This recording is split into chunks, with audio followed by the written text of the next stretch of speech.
Warahmatullahi wabarakatuh. Yang kami hormati tokoh agama, tokoh masyarakat, bapak-bapak, ibu-ibu, para hadirin hadirat yang dimuliakan Allah.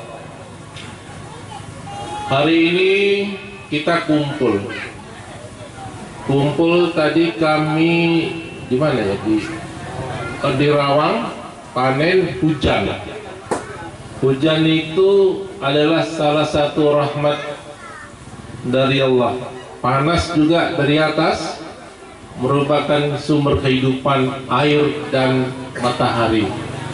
Maka hari ini kita merasa wajib untuk senantiasa bersyukur kehadirat Allah Subhanahu wa ta'ala atas segala limpahan rahmatnya, nikmatnya, terutama nikmat kehidupan, nikmat kesehatan, dan nikmat lapangan, serta selawat bering salam kita sampaikan kepada Rasulullah SAW. Semoga kita nanti mendapat syafaat di kemudian hari kelak.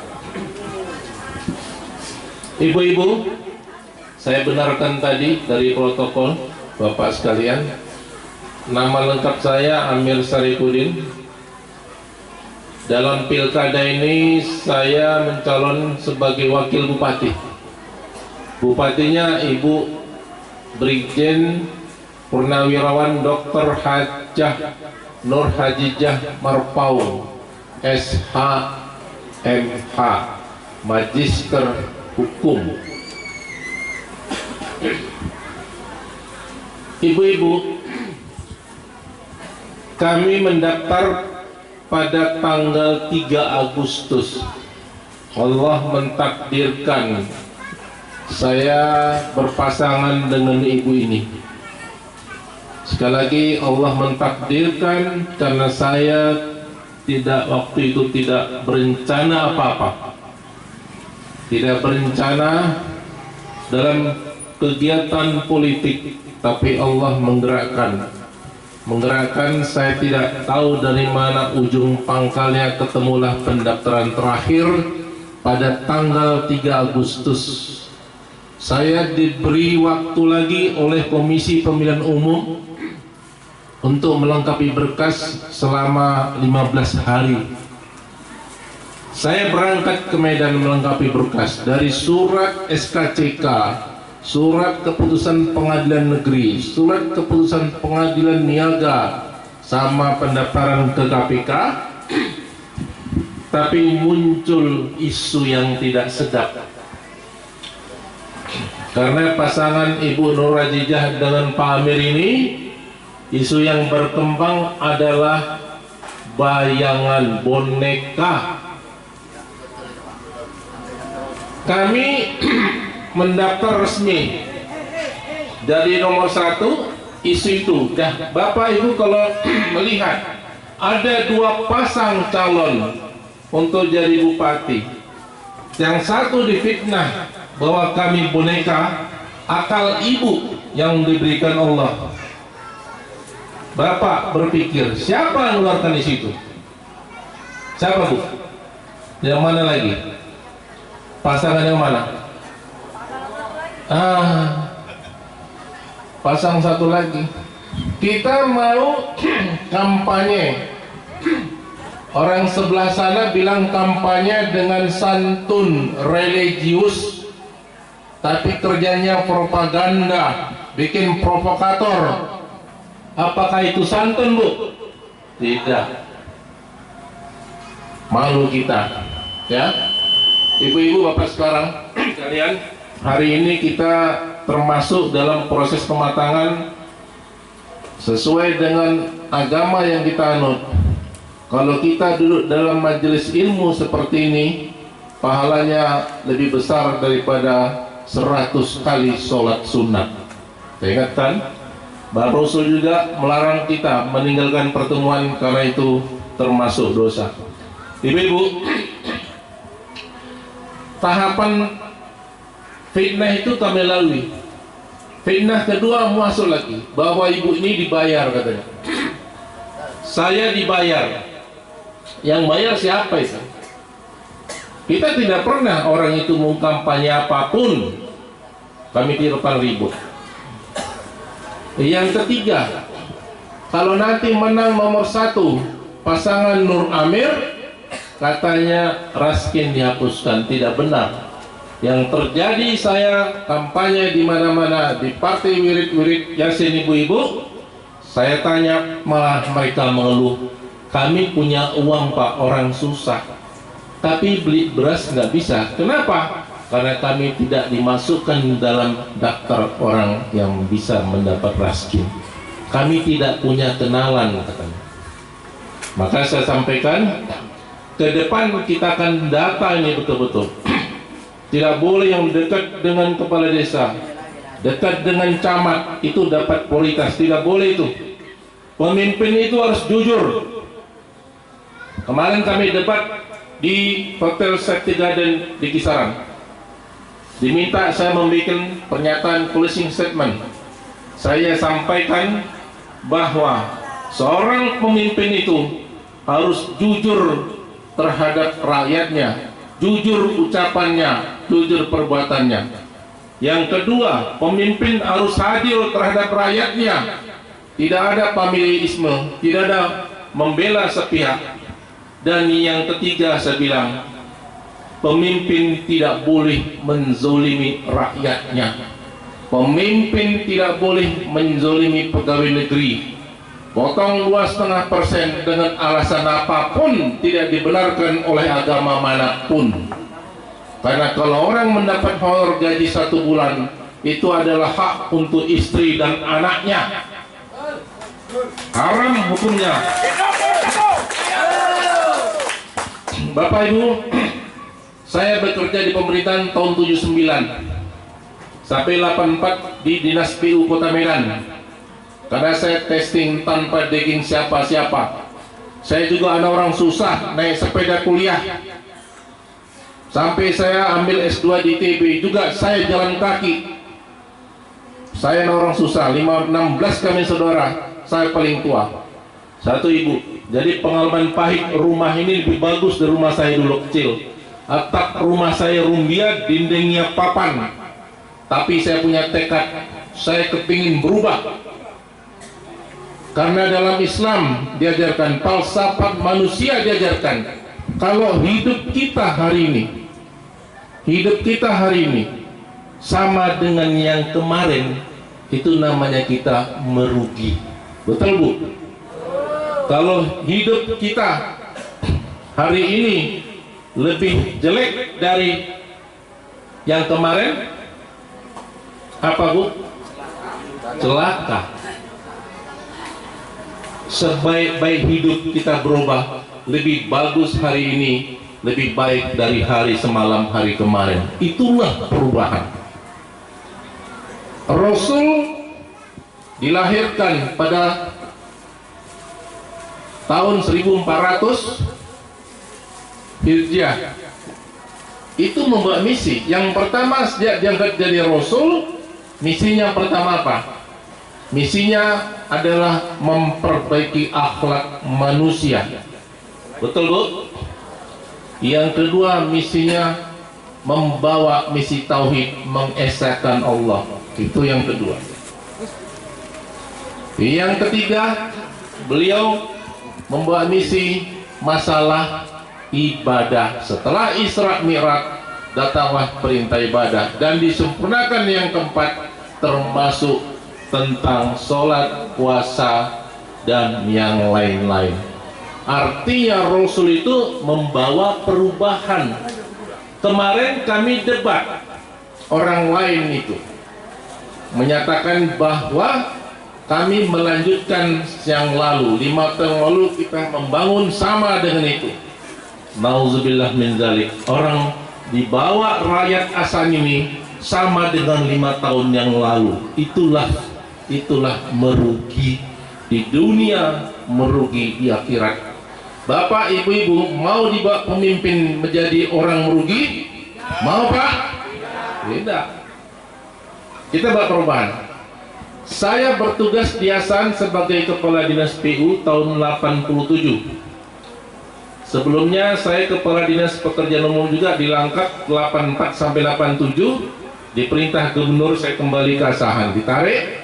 Yang pertama misi saya, kata Pak Julfirman, membangun Universitas Asahan.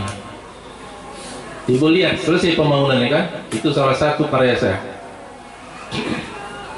Yang kedua, saya membuat terminal Madia dengan indikator bisa 15-20 miliar satu tahun retribusi masuk ke dalam terminal untuk meningkatkan hasil pendapatan daerah.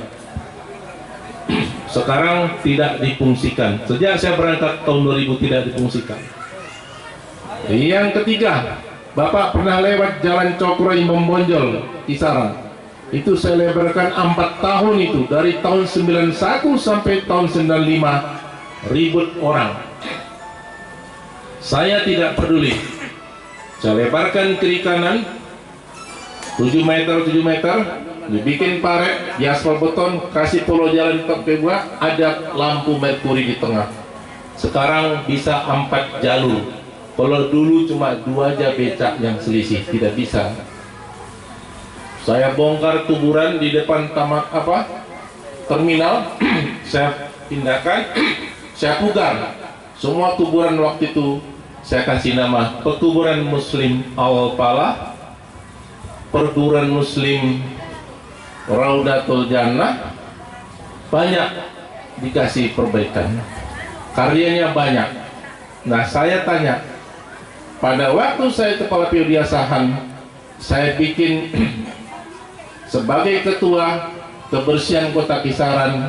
Kisaran dapat 7 kali berturut-turut, 5 kali namanya Adipura, 2 kali sertifikat, 7 tahun. Kalau dapat penghargaan dari presiden itu berhasil apa enggak itu, Bu? Berhasil. Abdi Satya Bakti dalam meningkatkan pelayanan publik, terminal dan transportasi, saya sendiri mendapat 2 kali penghargaan di Istana Negara oleh Presiden Soeharto. Tambah lagi namanya Wahana Tata Nugraha, itu juga 2 kali. Jadi saya ada 11 kali. Saya 13 tahun Kepala Dinas PU di Asahan, 2 tahun Sekda. Bapak Ibu, saya tanya, ada enggak dari 2010-15 penghargaan pemerintah pusat? Ada enggak, Pak? Tidak. Nah, kalau nggak ada, berhasil apa enggak itu? Gagal. Bapak Ibu, sekarang kota Kisaran luar biasa kotornya, bukan bersihnya. Pendapatan masyarakat pengusaha di kota Kisaran itu turun omset 50-60%. Karena di sana ada dibangun kios di tengah jalan listrik, orang tidak bisa berusaha. Bagaimana itu sekarang kota? Saya katakan waktu debat, tidak ada satupun yang dibanggakan lagi dari Asahan ini. Tidak ada. Dulu batubara Asahan Bersatu, masih ada kain songket dari Asahan. Sekarang pisah, tidak ada. Ya, apa yang lain? Kayak katanya kemarin ada udang, ada kerang. Kota Kerang itu Tanjung Bali. Jadi dikritik, katanya kalau nggak ngerti ibu ini bicara, ditantang sama orang lain. Ini orang nggak ngerti, dia jawab. Itu pantai kita dari yang dulu 140 km panjang pantai batubara sama Asahan, sekarang tinggal 30 km. Itulah kawasan Bagan Asahan. Saya kemarin ke sana, saya kasih tahu ada 3 km bentang jalan 60 meter bekas dari masa blok yang saya bangun tahun 92 sampai 96 untuk pelabuhan Bagan Asahan. Ini saya pikirkan lama, sejak tahun 87. Saya bikin konsep, ajukan ke Menteri, 2 pelabuhan besar, 1 Kuala Tanjung, 1 Bagan Asahan. Tujuannya mengurangi kemacetan lalu lintas dari daerah Tapsel, daerah sampai Riau, sampai Labuan Batu, sampai kisaran jalan-jalan macet karena masuk truk, masuk tangki membawa CPU. Kita pun tidak bisa memotong kalau mereka jajar. Betul nggak Pak? Saya bikin. Akhirnya yang terima oleh pemerintah pusat, itulah namanya kawasan ekonomi khusus Sungai Mangke dengan pelabuhan Kuala Tanjung. Bapak Ibu sekalian, itu salah satu konsep. Orang bisa berubah. Kalau yang katanya itu bahasa apanya, inovasi. Inovasi itu dorongan dari dalam. Diri seseorang bisa merubah keadaan.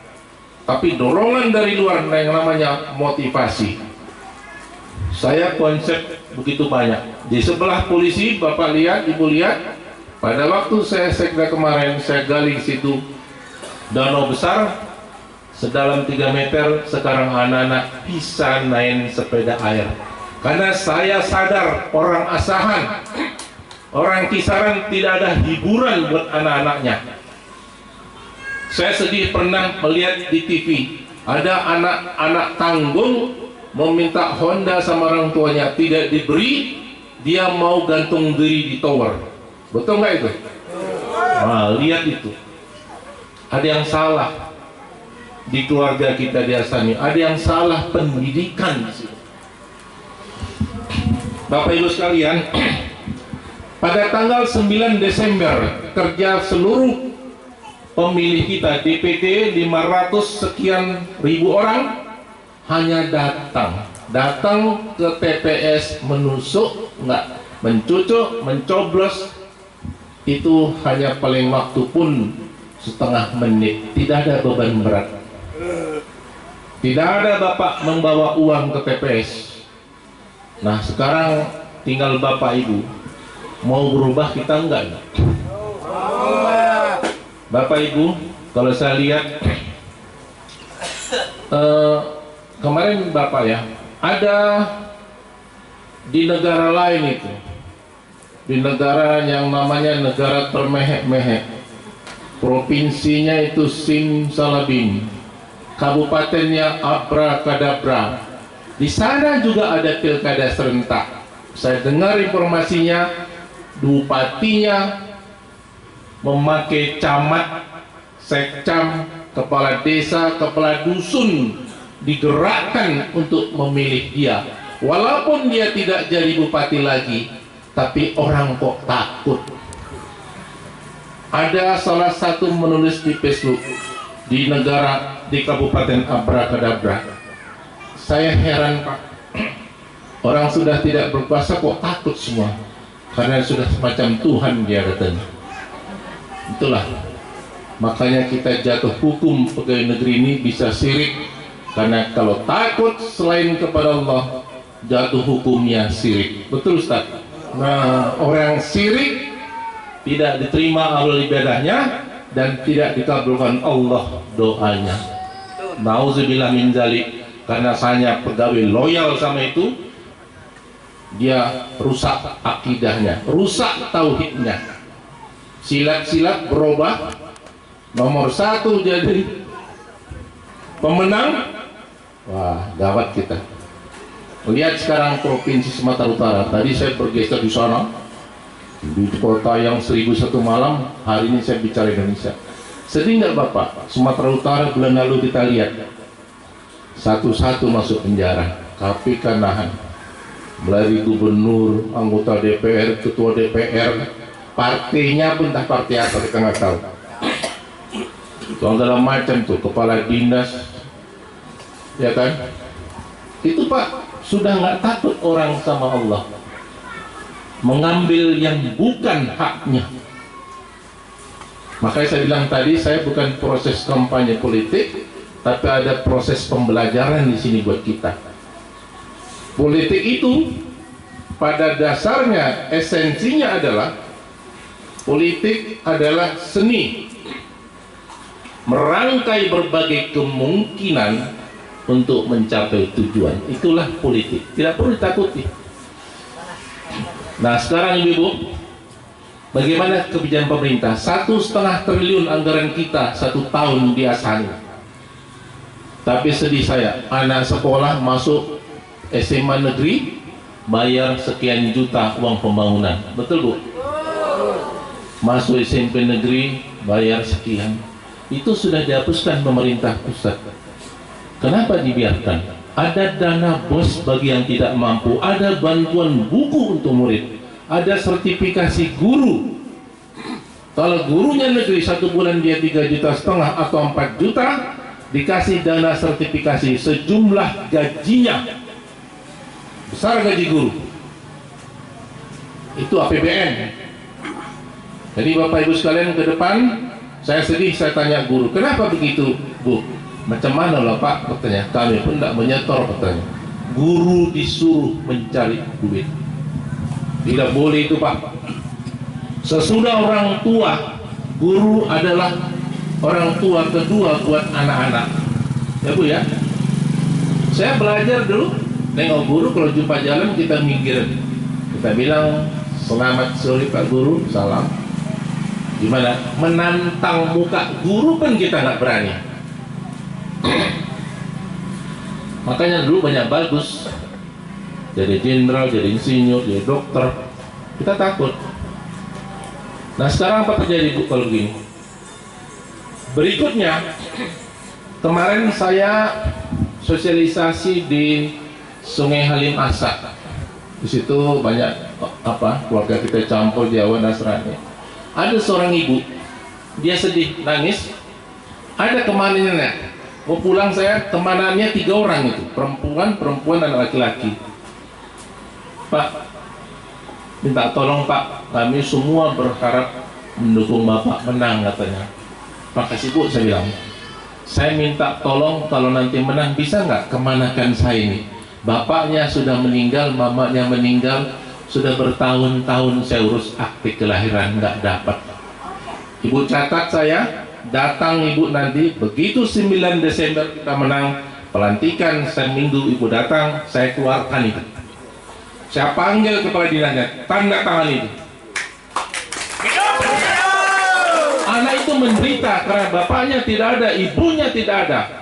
Semua nggak premia. Siapa berkuasa sini? Duit. Hidup sudah materialis. Kita tabrak itu. Kita minta kepada Allah. Ya Allah, ya Rahman, ya Rabbi, berikan kami, ridhoi kami untuk memilih pemimpin yang benar, bukan yang baik, untuk merubah keadaan. Lindungi mereka, beri kekuatan, beri hidayah dan inayah ya Allah. Kita rubah ini. Ada semua ditepuk pula sama kawan-kawannya.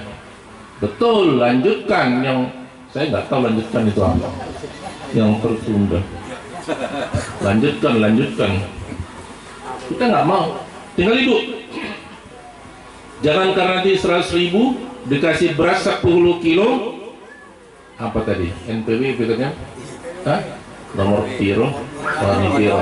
Kalau itu Ibu lakukan, sama nanti Ibu ya menaruh barang yang haram dalam tubuh Ibu. Islam mengajarkan, Ibu tentu lebih tahu dari saya, dalam wirid pengajian, barang siapa memakan sesuatu yang haram, memakai sesuatu yang haram, karena suap menyuap dilarang, diharamkan dalam agama, selesai Ibu berdoa sampai bungkuk pun tidak diterima Allah. Makanya kasih anak-anak suami makanan yang halal. Kalau kita bersyukur kata Allah dengan rezeki yang kita terima, akan ditambah Allah rezeki yang lebih banyak lagi. Tapi kalau kau tidak bersyukur, maka aku berikan azab. Kita sudah terlena. Saya nggak tahu apa ada nggak malaikat biasa ini. Takut saya lari semua, tinggal setan yang banyak sini semua. Asal jumpa, wah ini piro. Saya bilang apa ini? Mau berubah, mau bayar. Haram Pak, suap menyuap. Rasul pernah 3 kali. Tanya Ustadz sini. Ada Ustadz di sini. Pengajian tanya Bu ya. Jadi Bu ngaji jangan namanya monolog. Monolog itu sendiri. Jadi kita cari dialogis. Di itu 2, kalau mono 1. Nah tanya.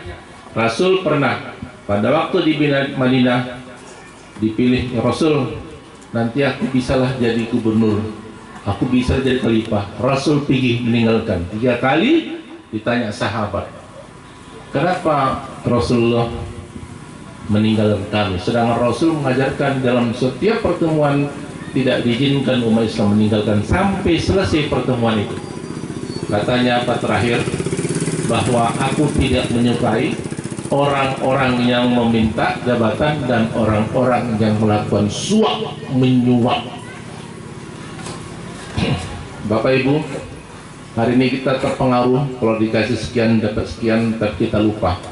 Sudah larang Allah. Kita sholat, kita puasa, tapi ada yang kita langgar. Apa hukumnya dalam Islam? Orang tahu hukum, tapi melanggar, jatuhnya fasik. Fasik itu adalah dosa yang tidak terampunkan. Sedih kita Bu, hidup dunia susah karena wani piro nomor piro masuk neraka sampai sana dilibas malaikat kita, ditarik kepala kita, dibantingnya, dibakarnya lagi. Datang ke setan ketawa-ketawa, berhasil misi aku diasahan katanya. Banyak masuk orang ke neraka daripada surga. Jadi kawanku nanti, tinggalkan itu Bu ya. Ibu nanti berdoa, tunjuk mana yang harus apa. Saya janji, karena gini, pada waktu ada guru sudah 56, 57 gitulah, setahun 2 tahun dia mau pensiun.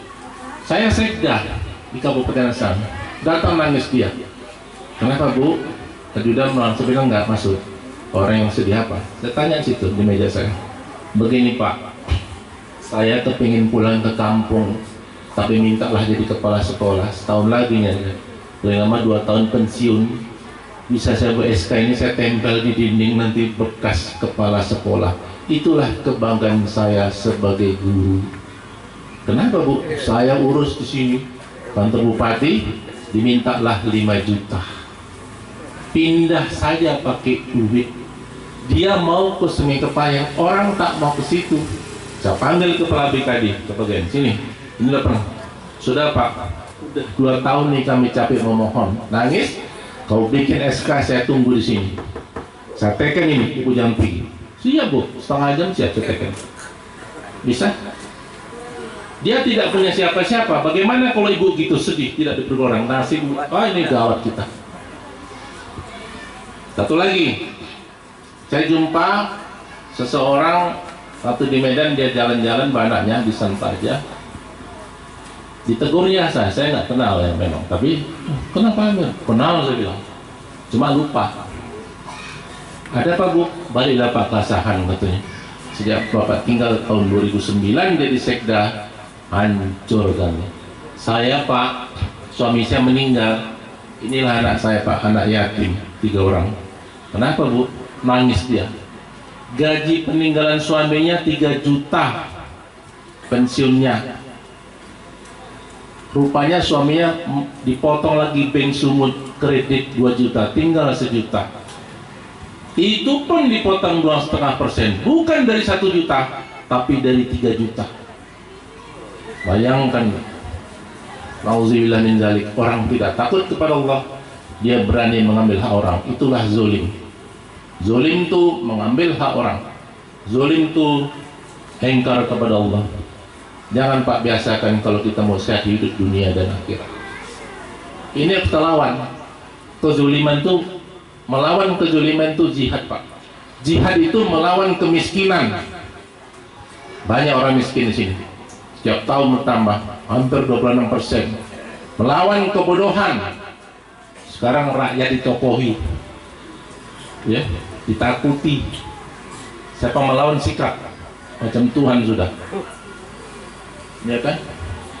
Nah, jadi kita punya program semalam di Bagan Asahan, minta ibu-ibu menangis juga di muka orang banyak, ada 400 kemarin.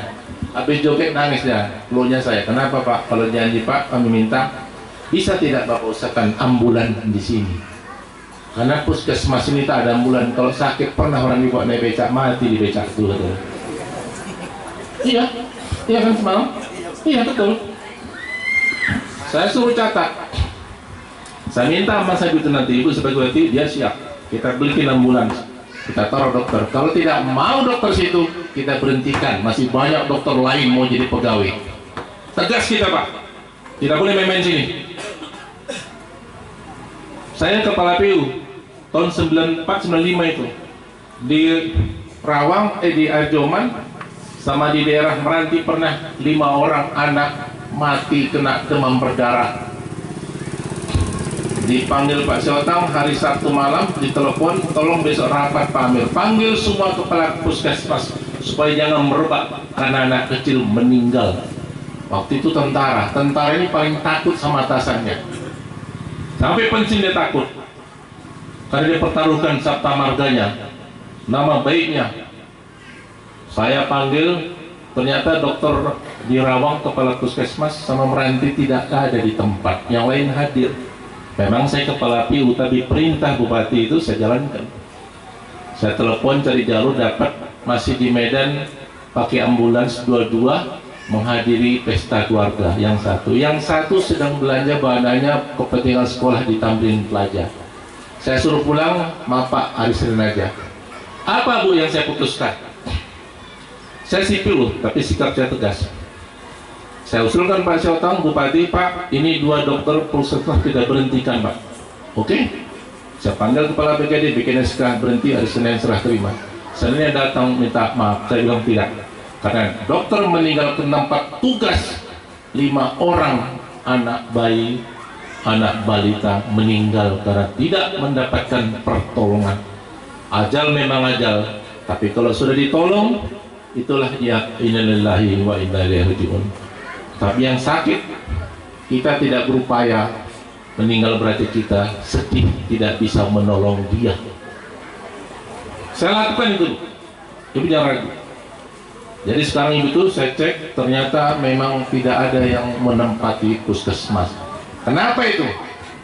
Karena ada pembiaran dari pimpinannya sampai ke kepala dinas kesehatan sampai puskesmas, namanya pembiaran, yang salah dibiarkan. Kalau tadi masalah potongan segala macam itu untuk alasan program agama, itu namanya pembodohan. Saya sedih Bu, ada pemimpin itu harusnya rakyat yang bodoh dikasih pinter, rakyat yang miskin dikasih pekerjaan, rakyat yang sakit dikasih sehat. Begitu, uang 1,5 triliun.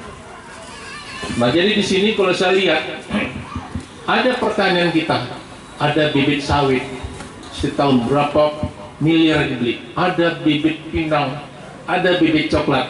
Pernah dapat sini nggak bantuan bibit? Pernah Bu? Tahun berapa?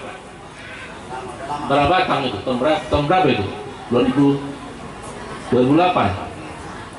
2004 97 saya situ sama Pak Syotang. Saya berakhir tahun 2000. Yang 2010 ini sampai 15 nggak ada. Tiap tahun Pak. Di sini kalau pinang ini rata-rata 1.600 Pak. Kalau pas saya Bu, 1.600 ya harga pinang sekilo. 1.500 kopra berapa? 5,5 5.500. Bu, kemarin ada Profesor Dr. Ampat menguji kami, namanya panelis dari USU. Saya jabarkan bahwa kita ini perlu namanya hilirisasi. Kalau kelapa ini Bu, kelapa dalam atau kelapa sayur namanya, kelapa dalam, orang batubara kelapa sayur, itu diproses namanya virgin coconut oil. Itu artinya minyak yang asli pertama, itu disuling. Kalau di Jakarta, di Singapura, di luar itu harganya 1 liter berkisar 150.000. 150. Kita ubah kalau mau. Kita tanya nanti. Dibikin penyulingan dijual. Itu langka karena sekarang banyak kelapa hibrida yang pakai pupuk, justru itu membawa penyakit bagi yang memakainya. Apalagi minyak sawit. Dulu pernah diprotes ini. Bapak ingat, ditolak bikin minyak sawit, minyak goreng, karena minyak sawit itu campuran dari solar. Kalau dibakar api cepat terbakar dia. Tapi itulah kita yang lama tradisional yang mahal dikasih Allah kita buang, kita tiru dari luar yang berbahaya buat kita. Ibu-ibu, ini calon bupati kita ini perempuan bernama Nur Azizah. Ada juga mengatakan secara agama jangan pilih karena tidak boleh memilih. Saya ingatkan, wanita itu boleh jadi imam, dibenarkan dalam Islam jadi pemimpin imam untuk perempuan, tidak dilarang. Tapi dia bukan imam untuk laki-laki. Nah ini bukan imam sholat, Pak. Bapak kenal, Ibu kenal dengan namanya Ibu Tri Risma hari ini? Pernah nonton TV? Siapa itu? Wali Kota mana? Surabaya? Ya. Tahu Ibu? Itu insinyur hampir sama saya juga insinyur teknik di insinyur pertanian. Tahu Ibu ya, dia perempuan, orang remeh sama dia. Semua dibabatnya habis, ya nggak benar. Terakhir yang sejarah buat bangsa kita, ada kawasan tidak bagus buat wanita. Namanya situ kawasan Kampung Doli. Perempuan jahat semua situ. Dia ancam, dan waktu dia mau membasmi rumah itu, menggusur itu, maghrib dia datangi suaminya. Nampak di TV itu, di foto kenangannya sama anaknya 4 mungkin. Dia tanya, Mas, katanya, aku ditantang masuk dalam koran, diancam mau dibunuh kalau aku membebaskan kawasan itu, kawasan maksiat. Apa dia bilang? Kalau Mas nanti aku turun, aku berniat lillahi ta'ala menegakkan amar ma'ruf nahi mungkar. Apakah Mas ikhlas kalau aku mati nanti? Ikhlas. Puluhan. Saya pun sedih di TV itu. Anaknya nangis. Lah katanya dia pergi keluar rumah, dia ucapkan Bismillahirrahmanirrahim, la ilaha illallah, Allahu akbar, wala haula wala quwwata illa billah. Selesai Bu. Wali kota sebelumnya ada kolonel, ada brigjen. Itu laki-laki, tidak mampu menutup kawasan itu. Sekarang bersih. Kawasan maksiat yang terbesar di Indonesia dilakukan oleh seorang perempuan. Satu. Yang kedua, Bapak pernah lihat di TV atau dengar dari koran yang bernama Ibu Susi Pujiastuti? Siapa itu Pak? Menteri apa itu? Ya Bu, menteri. Saya ceritakan kembali. Waktu dilantik oleh Presiden Jokowi, Ibu Susi ini saya tengok aneh, lasak dia, kerubuk, ya kan? Ini apa orang? Saya nggak kenal itu. Duduk lagi di tanah itu, di istana itu, duduk dia situ. Ini apa? Di kolom wartawan, orang tertib di sana makan dia keluar, masuk di TV. Tapi Bu, saya kesel, ya. Ternyata dikomentari orang, dia rupanya tamat SMP jadi menteri. Tamat SMP Pak jadi menteri. Bayangkanlah. Nah, dia SMP. Nah, 1 bulan kemudian ada namanya 1 jam lebih dekat di TV itu, TV One itu saya dengar. Di situ cerita tentang dia 1 jam. Ada momen, ada session yang saya juga terharu. Saya benci itu. Presiden kok ngangkat menteri tamat SMP, perempuan lagi. Biodatanya nampak SMP. SMA masuk, kelas 1 berhenti. Diberhentikan gurunya karena tidak masuk. Tapi ternyata ada yang harus kita pegang ya dalam hidup ini. Dia bercerita sambil nangis, bapaknya sudah meninggal. Dia menyatakan asal dia orang tuanya, dia lompat jendela malam-malam Bu, lompat. Ini liar anak ibu itu, lompat nangis, pergi ke-4 tahunnya nggak pulang, kejar bapaknya, kecewa bapaknya. Terakhir diberhentikan sekolah, dia jualan pakai ini sepeda sepeda itu ada tempat macam ikan tuh Pak. Dia jual ikan sama jual udang bala di Pangandaran, Jawa Barat. Jual itu dia. Tapi orang tua sama anak tidak putus ya. Orang tuanya sedih, dikasihnya dia mobil sama Pak. Nggak mau juga dia. Akhirnya orang tuanya meninggal. Katanya terakhir, nak kalau bisa Bapak masih bisa siapkan kau sekolah lagi lah. Karena ajaran agama, kalau mau kau selamat dunia pakai ilmu, kalau kau mengejar akhirat pakai ilmu, mengejar dua-duanya pakai ilmu. Nggak mau dia, meninggal orang tuanya. Tapi usahanya berhasil, dia kawin punya anak 3, cantik semua, nggak macam dia, cantik. Nah terakhir dia berhasil punya usaha, dia beli helikopter 1 baru, dia bisa bawa sendiri helikopter itu. Nampak di TV dia gendong mamanya yang sudah stroke, digendongnya masuk ke helikopter, duduk di samping. Itu foto 4 tahun sebelum dia jadi menteri, berarti berkisar 2010. Dia ketawa sambil nangis, cerita dia. Ada ibu lihat itu di TV, ada lihat. Nah ini saya cerita sedikit ya. Nah terakhir dia bilang, itulah Pak Bu, katanya, saya ingin membalas kebaikan orang tua saya. Dibikinnya masjid besar kapasitas 5.000 orang di Pangandaran, dibikinnya nama orang tuanya, diserahkannya, diwakafkan untuk masyarakat dengan harapan bisa menolong orang tuanya nanti yang selama ini, walaupun dia bandel. Yang kedua, dia bercita-cita menyenangkan hati mamanya. Sebelum meninggal saya bawa jalan-jalan naik helikopter ke Jakarta, senang mamanya. Naik di hotel nggak mau dia karena naik lift nggak tahu mamanya orang kampung. Tapi pulang dari situ seminggu mamanya meninggal. Apa yang kita tangkap Bu di sini? Cara agama Bapak. Ini anak Ibu Susi Pujastuti, anak yang berbakti sama orang tua. Dibikinnya masjid walaupun dia salah minta ampun. Setiap pulang dia ke Pangandaran dari Jakarta, dia ziarah ke makam bapaknya. Dia mengaji. Allah berjanji, ya, Allah mengatakan dalam Al-Quran, anak yang memuliakan kedua orang tuanya akan dimuliakan Allah hidupnya. Karena dia berbakti kepada orang tuanya, dibikin masjid ikhlas. Bayangkan, yang menteri itu profesor doktor, dia tamat SMP. Tidak ada yang tak mungkin bagi Allah. Kun fayakun, jadi jadilah dia. Itu daerah sana. Tapi di sana di Jawa Barat kan orang agama kan kuat, dia pegang gitu.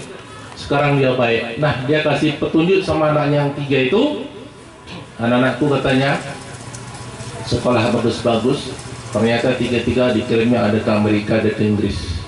Dia tamat SMP, orang desa jual ikan naik sepeda, bahasa Inggrisnya macam air.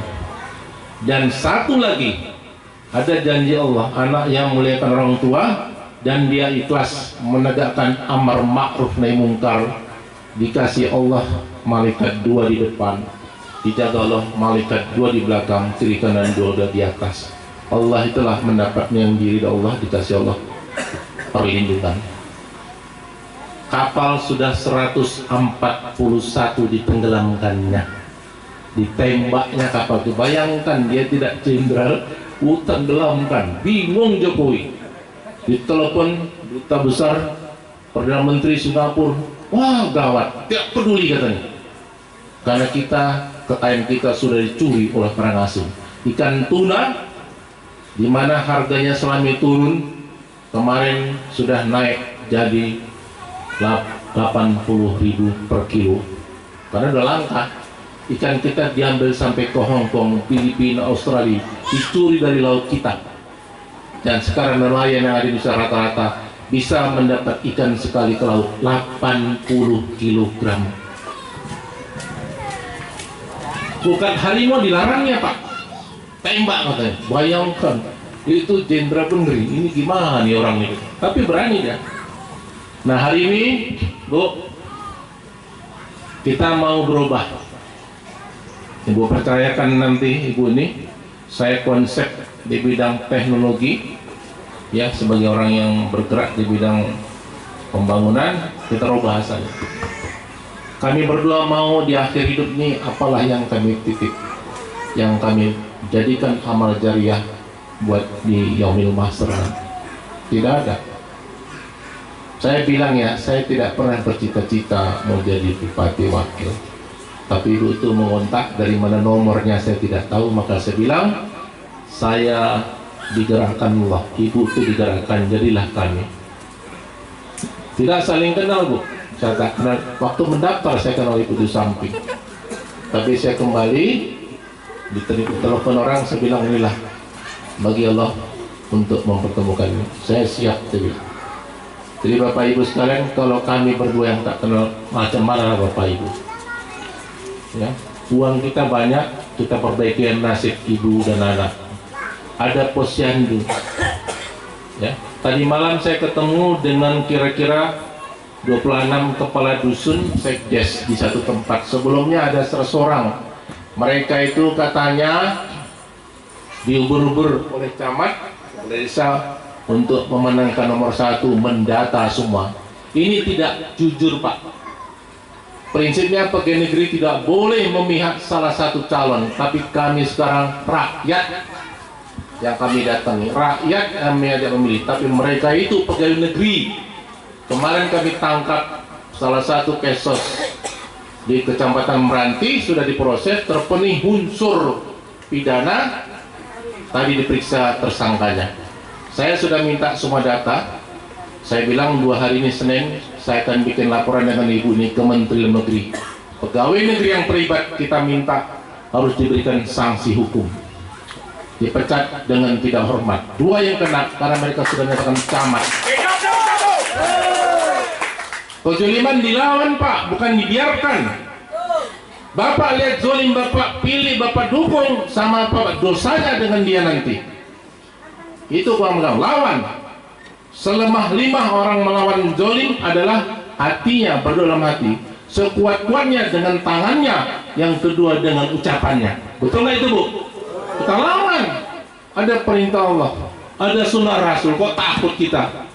Ibu Susi bisa begitu, Ibu Trimasih bisa ditembak orang, tapi tidak bilang kok. Nah, hari ini kita bukan lagi soal pilkada, soal pembangunan, tapi soal kebatilan dan kezuliman yang terjadi.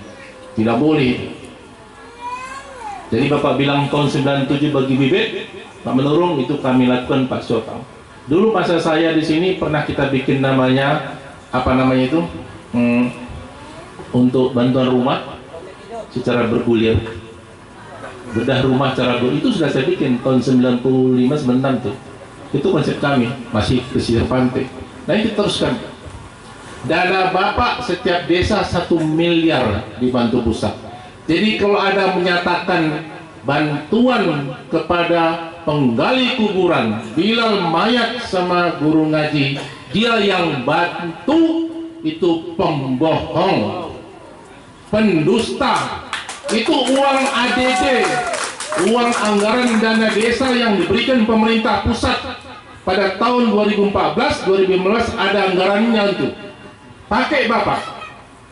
Saya minta nanti Musrenbang, Rakorbang, Temu Karya di desa nanti susun.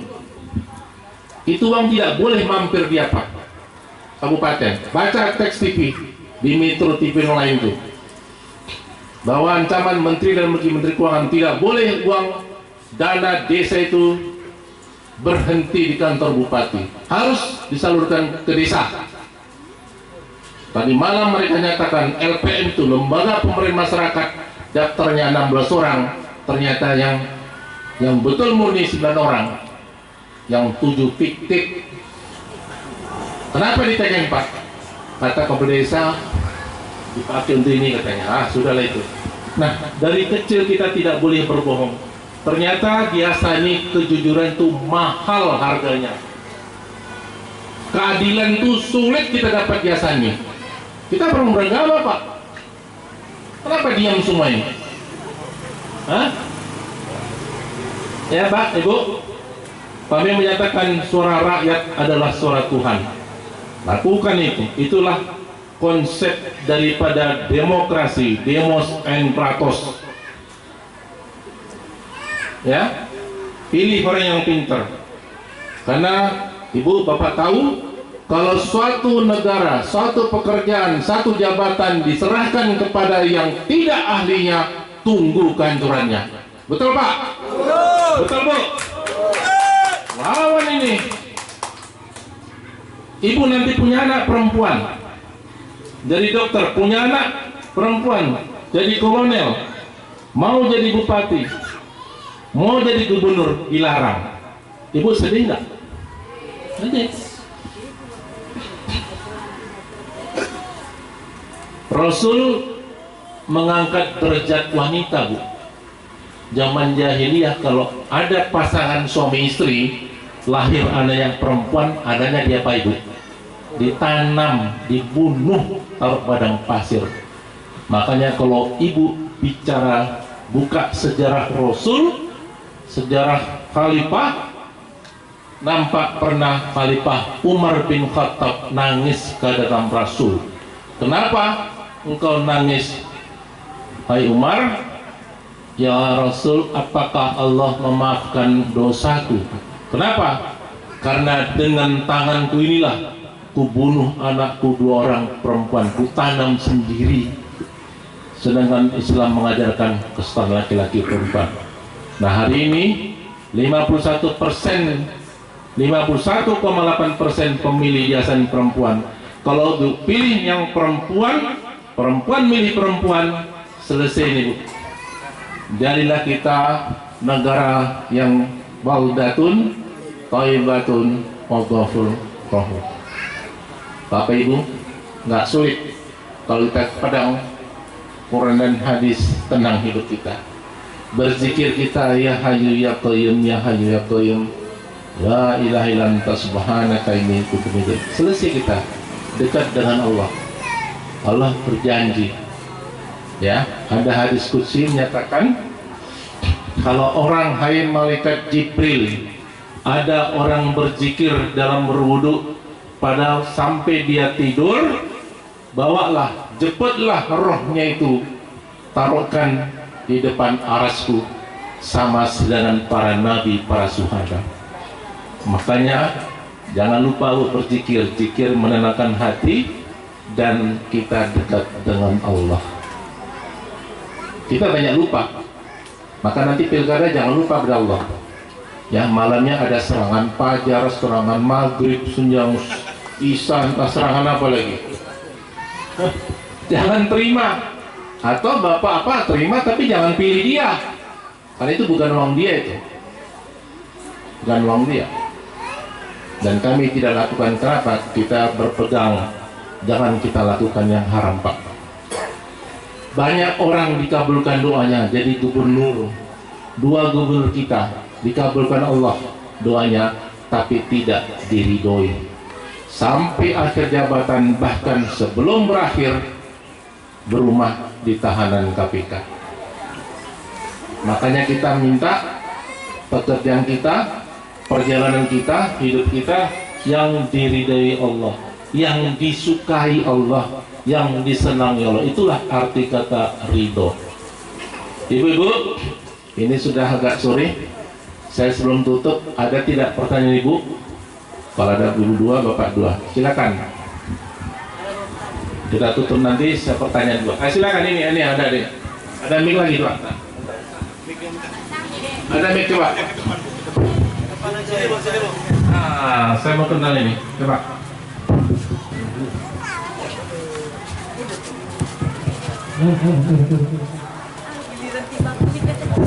Sebutkan nama ya. Iya. Assalamualaikum warahmatullahi wabarakatuh. Nama saya Anisma Panjaitan. Saya berasal dari Desa Sulobaru dan saya ibu dari 1 orang putri. Alhamdulillah sekarang kelas 2 SMP. Saya akan bertanya Pak. Pertanyaan ini sudah pernah saya tanyakan 5 tahun yang lalu kepada salah satu calon pasangan waktu itu, dan alhamdulillah pada saat itu terpilih. Dan waktu itu waktu saya bertanya, beliau menjawab dan saya pegang jawaban beliau. Dan setelah 5 tahun saya mengambil kesimpulan bahwa jawaban beliau tidak ditepati. Saya menganggap jawaban beliau adalah janji waktu itu. Jadi pertanyaannya adalah, anak saya Pak, dari kelas 1 SD sampai sekarang alhamdulillah kelas 2 SMP senantiasa juara 1 terus. Waktu Bapak yang dulu mencalon, saya bertanya, waktu itu anak saya kelas 4 SD. Saya bertanya begini, anak saya cuma mendapat beasiswa miskin, apa tuh namanya, bantuan untuk siswa miskin. Itu alhamdulillah kami dapat Pak, karena kami tergolong kepada masih masyarakat miskin saat ini. Bukan alhamdulillah ya Pak, astagfirullahaladzim. Cuman lagi saya bertanya, anak saya ini ranking 1, dia belajar terus. Tapi kok beasiswa untuk siswa pintar itu belum kami dapatkan. Dan waktu itu yang Bapak calon-calon itu berjanji bakalan, ya nanti itu salah satu visi dan misi kami. Kami bakalan ada beasiswa untuk siswa yang pintar dan segala macam bla bla bla. Dan ternyata 5 tahun selesai, itu nggak ada. Gitu. Jadi yang mau saya tanyakan adalah visi misi Bapak seandainya sama Ibu, seandainya nanti insya Allah jadi mudah-mudahan jadi bupati sama wakil bupati, bagaimana nih untuk siswa-siswa pintar yang ada? Karena di asal ini sebenarnya banyak anak-anak pintar gitu kan. Itu ada nggak beasiswa untuk itu gitu loh Pak? Bu, saya tanya. Iya? Waktu janji 5 tahun dulu sama siapa calon jajan itu? Terbuka aja Bu, transparan, akuntabel, Waktu kapabel. itu diadakan di rumah saya. Ya. Dan suami saya termasuk tim sukses dari beliau, pasangan itu. Ya. Itu bapak yang sudah selesai jabatannya kemarin. Siapa itu? Nggak tahu saya.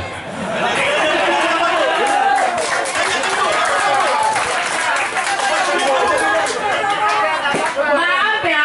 Iya, nggak apa-apa. Nggak apa-apa nih Pak. Ya. Tapi untuk kebenaran nggak boleh Ya. takut ya Pak. Nggak boleh takut. Itu waktu itu nggak usah dijelasin ininya. Waktu itu calon dari pasangan Bapak Tovan dan Pak Surya. Oh ya sama ya, yang ini juga Ya, Pak ya, Surya ya. pasangan juga. Waktu itu.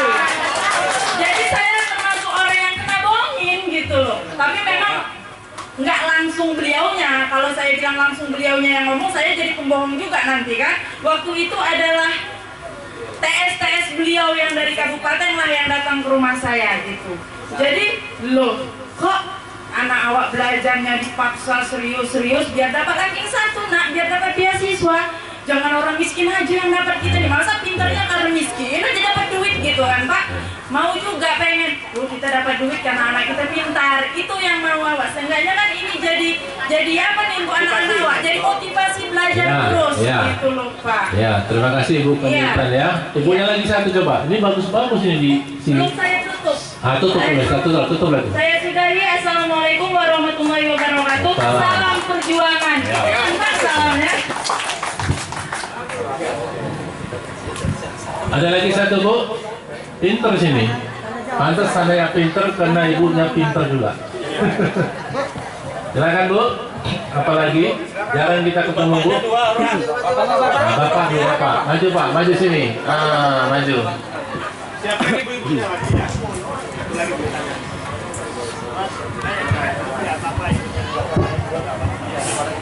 Assalamualaikum warahmatullahi wabarakatuh. Nama saya Ali Usman Sitorus, Pak. Alamat saya Desa Punggulan, Ayah Joman. Saya dapat kabar mengatakan di sini ada calon bupati yang datang. Gitu. Sewaktu itu ada juga calon. Sewaktu itu nama Ibu Subair. Saya waktu itu adalah Dr. Andus Dwi atau Panggama Simatupang. Dia pernah berjanji pada misinya akan menggratiskan SMA, Pak. Karena saya adalah seorang guru, ya. Saya adalah seorang guru, bisa janjinya. Sekarang saya kembalikan kepada Bapak. Tanjung Balai sudah bisa SMA gratis. Termasuk adik saya mengeluh. Kenapa? Orang tua saya susah, SMA aja membayar. Kenapa Tanjung Balai bisa, kita nggak bisa? Itu yang pertama, Pak. Apakah bisa Bapak Amir Sarifuddin nantinya menjadi calon bupati, wakil bupati, apakah bisa ini SMA kita gratiskan? Itu yang pertama. Yang kedua Bapak, saya seorang guru ya kan Pak, Bapak tadi cerita seorang guru. Kalau guru PNS Pak, sertifikasi double katanya gitu. Kami yang guru honor ini Pak, kan gitu. Kami yang guru honor ini apakah tidak ada pemerintah memerhatikan kami yang perjuangan kami luar biasa gitu Pak? Apakah ada pemerintah yang bisa untuk memperhatikan guru-guru honor seperti kami? Itu aja Pak. Saya sudahi. Wabillahi taufiq wal hidayah. Wassalamualaikum warahmatullahi wabarakatuh.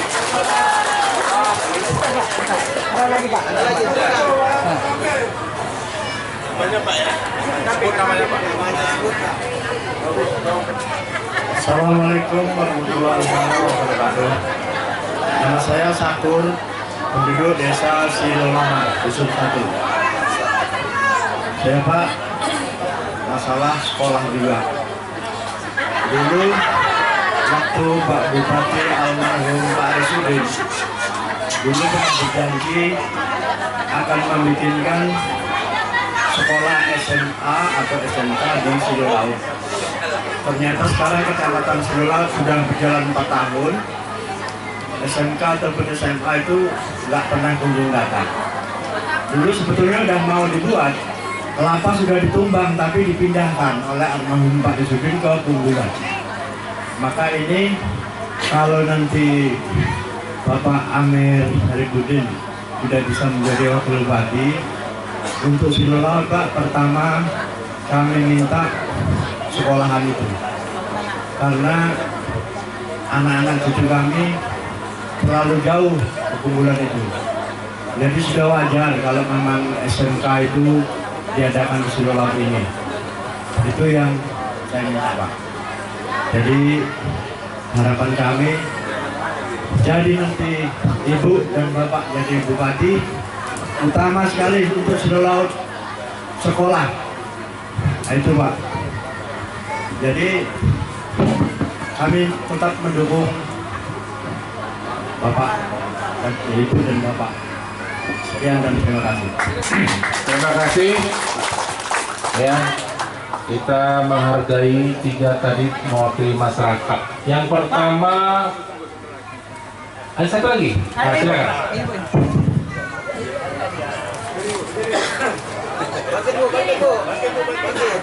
Datang Pak Bupati. Jangan sokan-sokan. Ada Bapak Rumah sini.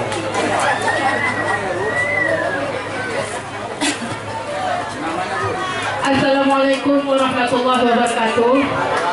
Saya seorang guru agama yang bertugas di Silo Baru, dan di sini juga saya mempunyai seorang anak, dan juga di sini nama saya Hudaibah Sambas AMA. Dan di sini yang perlu saya tanyakan Pak sedikit tentang kewanitaan. Yang pertama adalah kami di Silo Baru jalannya Pak, alhamdulillah kaki kali, ya Pak, sehingga nggak bisa pakai sepatu lah Pak. Nah, jadi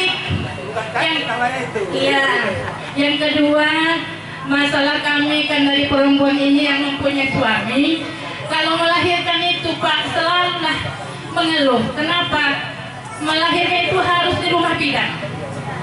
Mahalnya tak tanggung. Kalau di rumah nanti jutaan. Kalau di rumah bidan bisa lebih kurang dari 10 juta. Nah, jadi bagaimanalah itu umpamanya kita bisa menurunkan sedikit untuk orang miskin ini ya Pak. Kalau orang kaya melahirkan ke rumah sakit dia bisa kan Pak.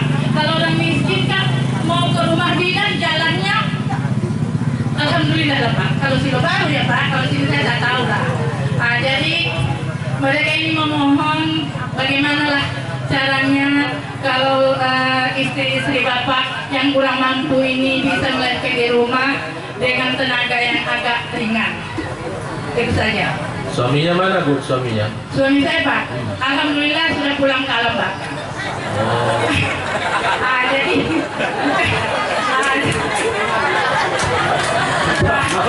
iya, jadi tapi bisa dibilang Pak. So kenawa kadang pula di situ kadang yang agak senior kan mau juga jumpa kenawa.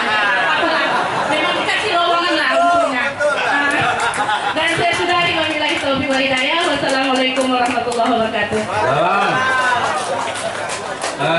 Panjaitan Ibu Sambas ya sama Pak Sarkin sama si Turus tadi. Sarangkai biasa. Saya ini Doktorus ya, Pak Panjaitan. Saya mahasiswa Fakultas Teknik, jurusan sipil. Uang kiriman kurang, saya anak terbesar dari 16. Saya jadi guru di SMP di Bandar Selamat, ngajar matematik 3 tahun. Memang sedih, Bu. Kalau setiap bulan saya terima gaji menung saya. Kalau jadi sarjana apalah saya makan. Kalau sekarang paling-paling itu 150.000 karena per jam begitu. Swasta.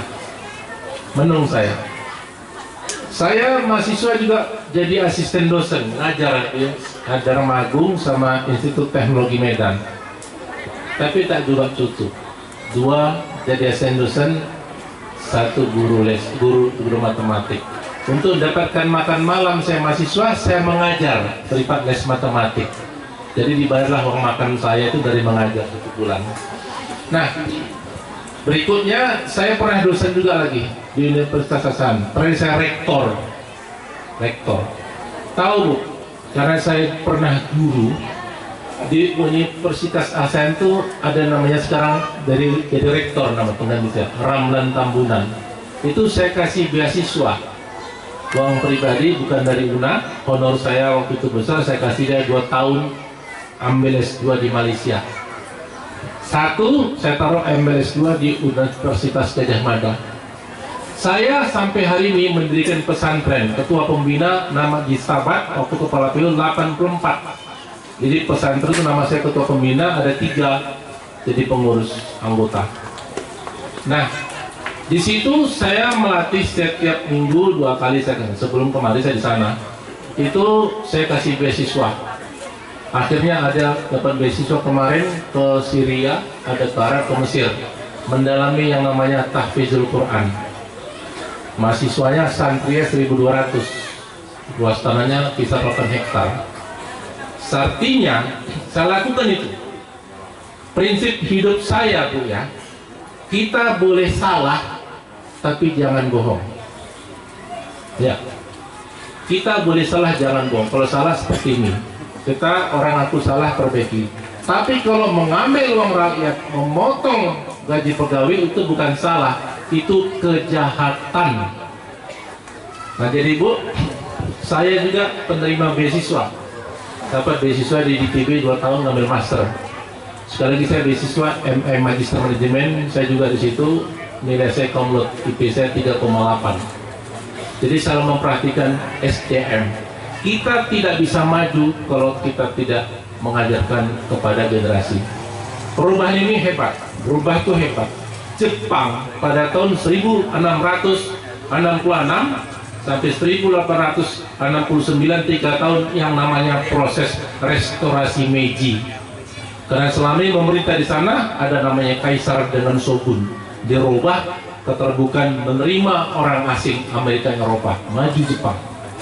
Prancis, ibu lihat ada revolusi Prancis, tanah itu dikuasai oleh kaum berjuris, makanya rakyat yang bernama proletar berapa, keluarlah teori yang namanya teori Montesquieu ya, membagi negara dalam proses demokrasi. Ibu jangan ragu, uang kita 1,5 triliun. APBN undang-undang mengamanatkan 20% dari APBD digunakan untuk pendidikan. Saya termasuk pada anggaran pada tahun 87 sampai 2000, porsi pembangunan itu 60% untuk pembangunan, 40% untuk rutin. Sekarang terbalik Bu, 70% rutin gaji pegawai honor, 20%, 25% untuk pembangunan. Apa yang dibangun sekarang? Nggak ada. Ya, Rasul mengajarkan pertama dia dapat wahyu apa? Iqra, baca. Proses kemajuan manusia itu dari membaca, belajar. Nah hari ini Ibu ya, saya tidak banyak janji, tapi insya Allah kita pilih nanti per kecamatan untuk kita sekolahkan keluar beasiswa. Saya kepingin anak sini ada yang nanti yang bisa kuliah di TB, ada kuliah di UI, ada kuliah di Gajah Mada. Karena saya pun pernah melamar ke DEF, ada bukti saya bantu. Saya dua tawaran, satu PTB, satu ke DEF. Tapi karena saya tahun 9 pegawai, saya ambil yang di TB. Di DEF saya ambil teknik autosibel DEF, diploma insinyur sanitasi insinyur. Anak saya satu masuk teknik, saya lanjutkan dia ke Belanda. Kalau nggak mampu kami beasiswa. Jadi kekuatan ibu, kalau anak pintar yang tidak mampu, saya pikir wajib nanti ibu masukkan. Kita sisihkan dana, tidak boleh diganggu siapapun. Kalau bupati tegas, wakilnya tegas, DPR pun saya pikir tidak seperti itu. Kita ingatkan mereka yang salah, lempengkan aturan ini. Makanya Bapak Ibu lihat yang ditangkap, ada yang masuk penjara, orangnya baik semua, sopan, bisa jadi imam, bisa jadi khotib, tapi dia tidak benar jalannya. Orang baik tapi salah, tempatnya di penjara. Jadi jangan dipengaruhi orang pakaian putih. Saya cerita kemarin, ada orang di negara, di kabupaten abrakadabra, pakai pakaian putih, celana putih, bicara lembut di muka ibu. Pak, kalau putih semua katanya itu apa? Kuntilanak. Ya, saya bukan bilang kuntilanak. Di tempat Esa lagi satu. Jadi kalau putih-putih bukan mencerminkan hatinya bersih, pencitraan semua bohong. Ya, siapa bohong itu? Hah? Kalian yang bilang bukan saya, Panwas kata itu, laporkan. Panwas pun kadang tidak jujur, dia memihak, tidak boleh itu. Kalau nomor 1 kampanye 3 orang, 5 orang datang, foto sana, foto sini, semua difotoin. Kalau yang lain kampanye tak ada orang itu. Ya, itu tidak adil. Nanti kita tengoklah, jumpa sama Abu Jahal nanti di sana tuh. Terus saya bangga, ibu menyuarakan anak untuk berhasil. Itulah seorang ibu, ya. Apapun dia buat untuk anaknya, dia korbankan. Nah, ibu tadi yang suaminya sudah gimana tadi suaminya? Nah, dia lembaga. Nah, itu kita sudah bikin konsep kepala apa ini, kita prioritas nanti pendidikan kesehatan. Semua puskesmas secara bertahap kita bikin ada rawat inap, relokasi. Dulu bangun puskesmas di pojok, baru datang tenggelam. Cara teknik naikkan dari sini 1 meter supaya jangan banjir. Bikin pondasinya. Ini pondasi kami lihat di mana? Pematang Sungai Baru. Lebih rendah dari aspal tuh pondasi. Apa nggak tergenang air? Kita tidak mau ada obat-obatan di puskesmas dijual belikan itu. Ya, ibu lihat, ibu apa tadi? Yang di lembaga tadi, ibu? Bu Beja, Pak, ibu. Dokter kita 4 masuk penjara sekarang. Udah tahu kan? Dokter rumah sakit di situ masuk apa? Dokter namanya lupa saya namanya itu di Saranto. 4 masuk. Kasus korupsi kesehatan. Dokter 4, 1 dokter bedah, ya. Dokter bedah. Malu tidak biasanya.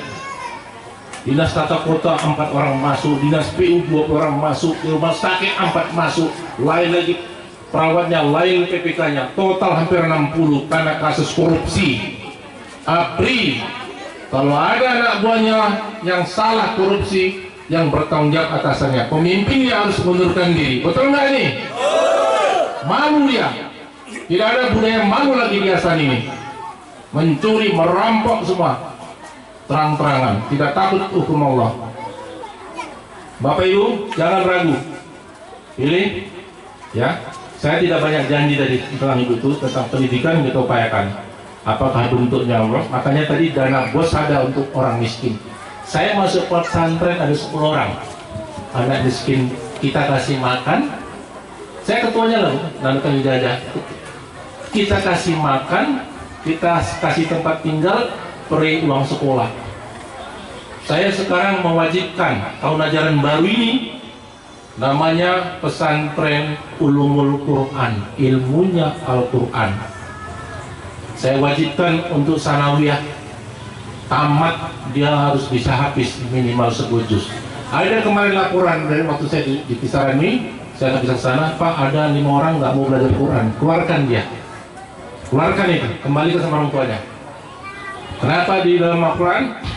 Nanti di yaumil mahsyar, anak yang habis hafal Al-Quran mencari orang tuanya nanti, dibawanya mahkota bercahaya, seluruh padang mahsyar akan lihat itu. Itulah tanda anak itu hafiz Al-Quran. Soalnya banyak tamatan alumni saya kirim ada ke Mesir, ke Arab. Nah kemarin saya dapat bantuan dari Depak 40 juta. Uang tidak boleh dipegang yayasan, dipegang gurunya, bagi kalian. Tidak boleh sentuhnya, menyentuh. Jangankan mengambil, menyentuh tidak boleh itu. Saya ajarkan di sana. Jangan kalian korupsi. Sekarang tak peduli yang di Kepala Agama, Menteri Agama, semua korupsi. Tak takut lagi ya. Nah tadi terjawab sama si turis, saya juga guru ya. Ada kemarin nanti hari Senin mau ketemu guru-guru PGRI.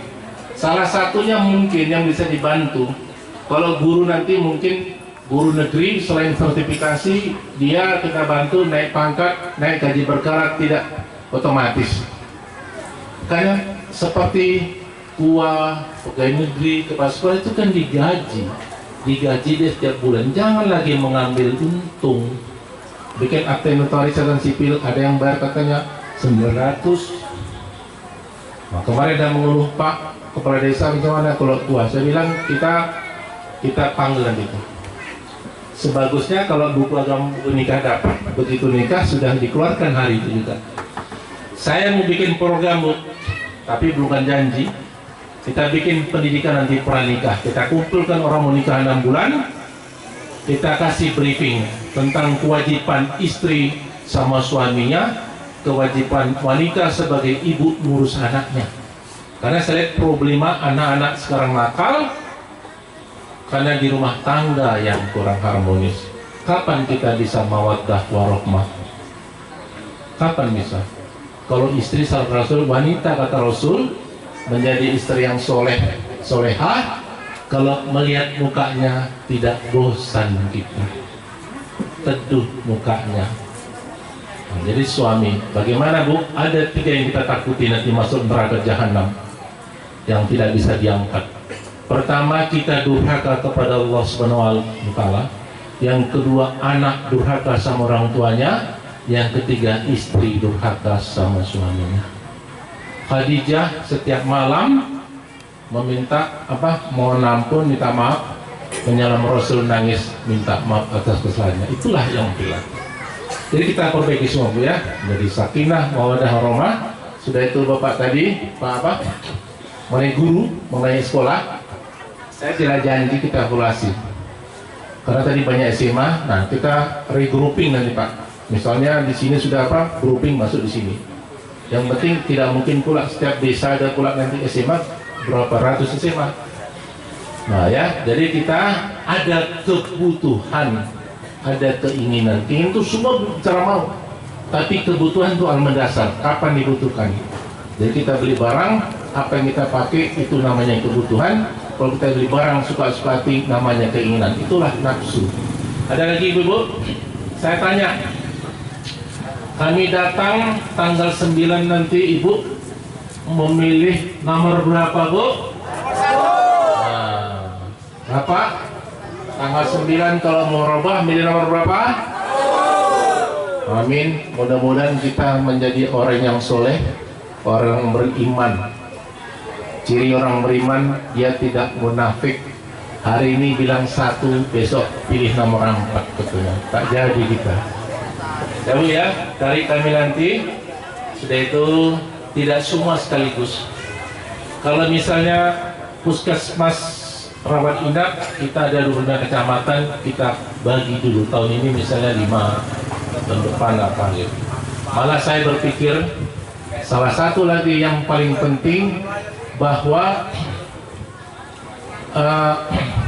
di dalam kita menata ini, saya berpikir pernah nggak di sini dibikin apa Bu?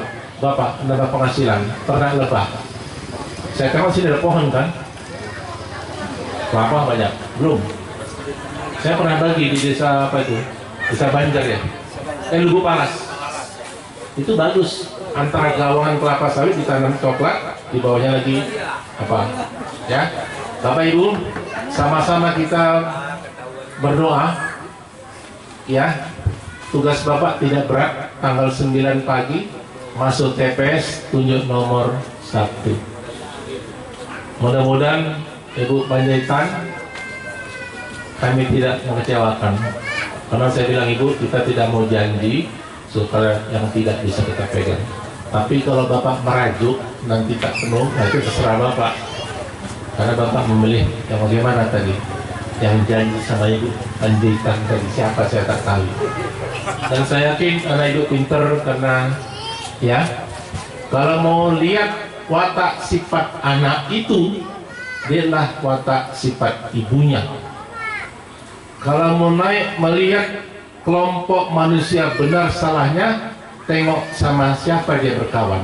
Kalau kawannya pembohong, pasti dia terikut jadi pembohong. Bapak Ibu sepakat kita nomor 1, mudah-mudahan kami tetap juga minta doa supaya kami nanti berhasil. Kami juga berhasil memimpin. Karena kami takut bahwa yang kami ucapkan tidak sesuai. Tapi yang penting mari kita lawan kezuliman, kebatilan. Ya, Bapak tidak bisa diam. Ini zaman merdeka, demokrasi, bukan zaman Belanda lagi. Ya, terima kasih. Amin, amin ya rabbal alamin. Wabillahi taufiq wal hidayah. Wassalamualaikum warahmatullahi wabarakatuh.